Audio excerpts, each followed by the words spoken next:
আমার একটা আবদার মনে রাখবেন, আপনার মা বাবা যদি আপনার টাকা দিয়ে ওনাদের পেট চলে, যেটা আমাদের সমাজে বলে আর কি, আপনি চালান আপনি খাওয়ান, এমন যদি হয় এই কথা কখনো চিন্তায় আনবেন না আমি আমার মারে খাওয়াই, এ কথা চিন্তায় আনবেন না আমি আমার বাবাকে খাওয়াই, বরং ওনাদের উসিলায় আল্লাহ আপনাকে কামানোর তৌফিক দান করেছে। মনে রাখবেন, মা বাবার জন্য প্রতি মাসে আপনার সামর্থ্য অনুযায়ী কিছু খরচ রেখে দিবেন।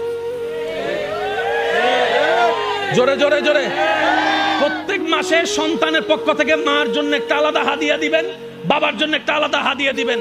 ওনাদের যেন চাইতে না হয়, বুক ফুলায় কাজ করেন, মার জন্য দেন, বাবার জন্য দেন। ঘরে বউ থাকলে বউকে বলেন, ও বউ, তোমার মা বাবা রেখে আসছো, আরেক মা বাবা এখানে আছে, আমি আমার জন্মদাতা মা বাবারও খেয়াল রাখবো।